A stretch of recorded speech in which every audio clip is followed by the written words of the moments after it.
함께 살펴보실 말씀은 전도서 5장 8절에서 20절 말씀입니다. 제가 가지고 있는 구약성경 952면에 있습니다. 다 찾으셨으면 함께 읽으시겠습니다. 너는 어느 지방에서든지 빈민을 학대하는 것과 정의와 공의를 질밟는 것을 볼지라도 그것을 이상히 여기지 말라. 높은 자는 더 높은 자가 감찰하고 또 그들보다 더 높은 자들도 있음이니라. 땅의 소산물은 모든 사람을 위하여 있나니 왕도 밭의 소산을 받느니라. 은을 사랑하는 자는 은으로 만족하지 못하고 풍요를 사랑하는 자는 소득으로 만족하지 아니하나니 이것도 때도다. 재산이 많아지면 먹는 자들도 많아지나니 그 소유주들은 눈으로 보는 것 외에 무엇이 유익하랴. 노동자는 먹는 것이 많든지 적든지 잠을 달게 자거니와 부자는 그 부유함 때문에 자지 못하느니라. 내가 해 아래서 큰 패단이 되는 일이 있는 것을 보았나니 곧 소유주가 재물을 자기에게 해가 되도록 소유하는 것이라. 그 재물이 재난을 당할 때 없어지나니 비록 아들을 낳았으나 그 손에 아무것도 없느니라. 그가 모태에서 벌거벗고 낳았은즉 그가 나온 대로 돌아가고 수고하여 얻은 것을 아무것도 자기 손에 가지고 가지 못하리니 이것도 큰 불행이라. 어떻게 왔든지 그대로 가리니 바람을 잡는 수고가 그에게 무엇이 유익하랴. 일평생을 어두운 데에 먹으며 많은 근심과 질병과 분노가 그에게 있느니라. 사람이 하나님께서 그에게 주신 바 그 일상에 먹고 마시며 해 아래서 하는 모든 수고 중에서 낙을 보는 것이 선하고 아름다움을 내가 보았나니 그것이 그의 몫이로다. 또한 어떤 사람에게든지 하나님이 재물과 부요를 그에게 주사 능히 누리게 하시며 제 몫을 받아 수고함으로 즐거워하게 하신 것은 하나님의 선물이라. 그는 자기의 생명의 날을 깊이 생각하지 아니하리니 이는 하나님이 그의 마음에 기뻐하시는 것으로 응답하심이니라. 네. 우리의 삶에 있어서 정치와 경제는 매우 중요합니다. 앞선 본문에서 전도자는 하나님을 섬기는 것, 이를테면 종교에 관한 것에 말했다면 오늘 본문은 정치와 경제에 관한 것을 말하고 있습니다. 먼저 8절은 땅에 존재하는 사회적 불의에 관해서 말합니다.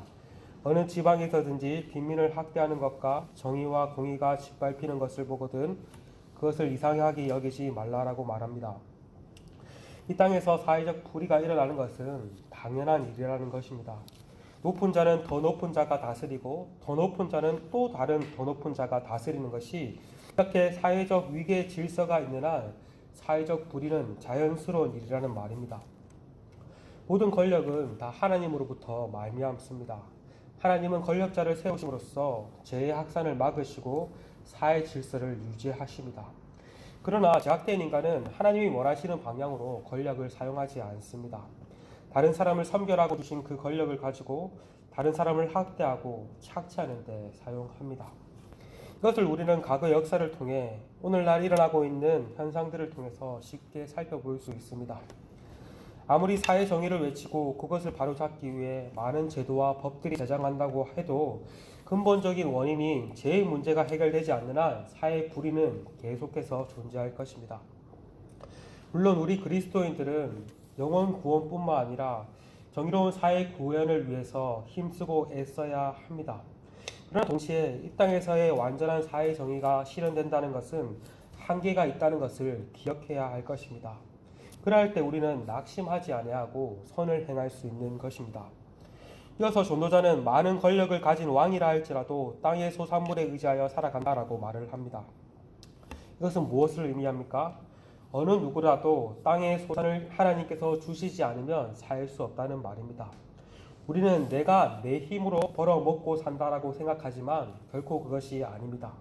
신자든 불신자든 모든 사람들은 하나님의 은혜로 살아갑니다. 그런 의미에서 모든 생명이 하나님께 달려있는 것입니다. 이것을 인정하며 사는 것이 진정한 인생의 지혜라는 것입니다.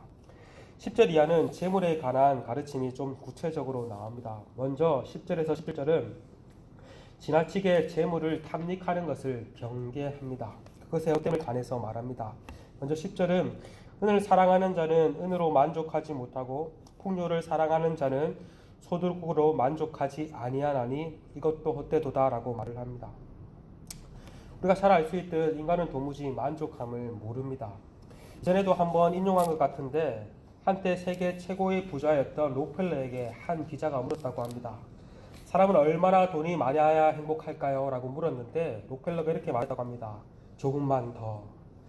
아무리 많은 돈을 가지고 있어도 그것으로 만족할 수 없었던 것입니다. 이것은 전도자의 깊은 체험에서도 비롯된 거였습니다. 아마도 전도자가 솔로몬으로 가정하였을 때 솔로몬만큼 많은 부를 가진 자도 없습니다. 그러나 솔로몬은 자신의 체험을 통해서 그 많은 부가 만족함을 줄 수 없다는 것을 깊게 깨달았고 오늘날 후대에게 이것을 말하고 있는 것입니다. 그런데 우리는 어떻습니까? 그것을 모르는 바는 아니지만 만족하지 못해도 좋다. 그래도 지금보다도 더 많은 물질이 있었으면 좋겠다. 그러면 지금보다도 더 나은 삶을 살겠지 싶습니다. 더 평안한 삶이 펼쳐질 거라 싶습니다. 그러나 전도자는 꼭 그렇지 않다라고 말합니다. 12절에 부자는 그 부유함 때문에 단잠을 자지 못한다라고 말합니다. 오히려 많은 부가 그의 평안을 해칠 수 있다는 말입니다. 재물이 너무 많기 때문에 이 재물이 없어지지 않을까, 누가 훔쳐가지 않을까 심히 염려됩니다. 재물이 많다고 한들 만족함이 없으니 어떻게 하면 더 많은 재물을 얻을 수 있을까 고민하기 때문에 평안히 잠을 잘 수 없는 것입니다. 반면 하루 벌어 하루를 살아가는 노동자들은 단잠을 잔다라고 말을 합니다. 이것은 무엇을 의미합니까? 재물이 삶의 편안을 보장해 주지 않는다는 말입니다. 재물이 많으면 남들보다 편하게 살 수 있겠죠. 그러나 그 편안한 삶이 마음의 평안까지 보장해 주지 못한다는 것입니다. 최근에 방한한 사우디의 부호 빈 살만을 우리가 잘 알고 있지 않습니까? 그는 비공식적으로 세계 최고의 부호라고 합니다. 추정되는 그의 자산만 약 2,800조에 이른다고 합니다. 그런데 이렇게 돈이 많다고 해서 마음까지 평안할까요? 아닌 것 같습니다. 그가 모르는 호텔에 두께 10cm가 되는 방탄 유리를 40장이나 설치하였고 객실 400개를 예약했다고 합니다. 이것을 보면서 돈이 많은 게 참 평안하지 않겠구나, 참 불행하겠구나 싶었습니다.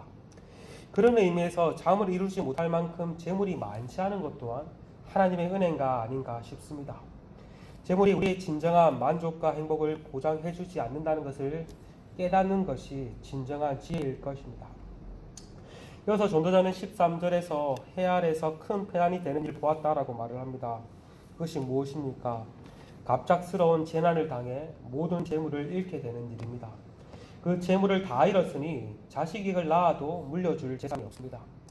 우리의 인생은 한치의 앞을 예상할 수 없습니다. 아무리 전문가들이 머리를 맞대어 미래를 예측한다고 해도 변수가 너무 큽니다. 그래서 개인이든 기업이든 잘 나가다 하더라도 한순간에 망하는 것은 일상적인 일입니다. 더군다나 이 땅에서 아무리 많은 재물을 쌓았다고 한들 결국 못해서 아무것도 가지지 않고 나온 것 같이 아무것도 가지지 못하고 죽는다라고 말을 합니다. 이것 또한 전도자는 큰 불행이라고 말을 합니다. 그러니 너무 애써서 재물을 쌓지 말라는 것입니다. 이 모든 것이 바람을 잡는 것과 같이 헛된 일이라고 말을 합니다. 그렇다면 어떻게 살아가는 것이 참된 삶의 지혜일까요? 참된 지혜로운 재물관일까요? 18절 이하에서 이렇게 말을 합니다. 18절에서 20절입니다. 사람이 하나님께서 그에게 주신 바 그 일생에 먹고 마시며 해 아래서 하는 모든 수고 중에서 악을 보는 것이 선하고 아름다움을 내가 보았나니 그것이 그의 몫이로다. 또한 어떤 사람에게든지 하나님이 재물과 부유를 그에게 주사 능히 누리게 하시며 제 몫을 받아 수고함으로 즐거워하게 하신 것은 하나님의 선물이라. 그는 자기의 생명의 날을 깊이 생각하지 아니하리니 이는 하나님이 그의 마음에 기뻐하시는 것으로 응답하심이라. 어떤 것이 삶을 살아가는 참된 지혜라고 말을 합니까? 그것은 자신에게 주어진 것이 하나님의 선물임을 깨닫고 그 안에서 선함을 발견하고 그로 인해서 즐거워하며 사는 삶입니다. 쉽게 말하면 자족하는 삶인 것이죠. 하나님께서는 누구에게나 그 사람이 먹고 할 몫을 주신다라고 말을 합니다. 그것을 하나님의 선물로 알고 감사함으로 현재에 충실하게 사는 삶이 지혜로운 삶이라는 것입니다. 전도서는 거듭해서 오늘날을 살아가는 우리 신자들에게 말을 합니다. 우리의 시선을 미래에 두지 말고 지금 살고 있는 지금 이 순간에 집중하며 살아가는 것이 인생의 지혜라고 말을 합니다. 바라기는 오늘날 우리 각자에게 주신 하나님의 몫으로 인해 감사하며 그로 인해서 만족하며 살아가는 우리 모두가 되시기를 간절히 소망합니다. 시간 함께 말씀을 붙잡고 기도하며 나아갔으면 좋겠습니다. 좀 더 많은 재물을 쌓기 위해서 아동바동 살아가는 인생이 아니라 오늘날 우리에게 주신 하나님의 그 선물과 몫을 감사함으로 오늘도 누리며 살아갈 수 있는, 또한 많다면 그것들을 기꺼이 나누며 살아갈 수 있는 우리가 다 될 수 있도록 은혜를 베풀어 달라고 이 시간 함께 기도하시며 나아가시겠습니다. 함께 기도하시겠습니다.